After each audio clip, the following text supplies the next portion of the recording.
वारणाननमयूरवाहमुगदाः वारणपयोधराम् चारणादिसुरसुन्दरी चिकुरशेखरी कृतकराम्बुजाम् कारणाधिपति पञ्चक प्रकृति कारण प्रथम मातृकाम् वारणान्तमुखपारणाम् मनसि भावयामि परदेवता मनसि भावयामि परदेवता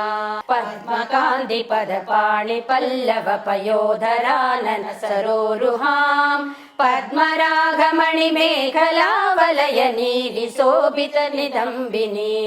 पद्मसंभव सदा शिवान्दमय पञ्चरत्न पदपीठिकाम् पद्मिनीं प्रणवरूपिणीं मनसि भावयामि परदेवता मनसि भावयामि परदेवता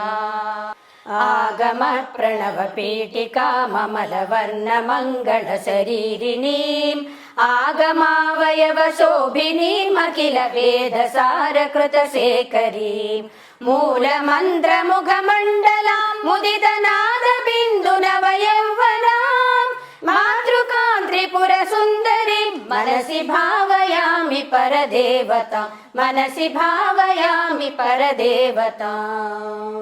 कालिका तिमिर कुन्दलान्द घन भृङ्ग मङ्गल विराजिनीं चूलिका शिखर मालिका वलय मल्लिका सुरभि सौरभाम् मालिका मधुर गण्ड मण्डल मनोहरानन सरोरुहाम् बालिकामखिल नायिका मनसि भावयामि परदेवता मनसि भावयामि परदेवता मनसि भावयामि परदेवता।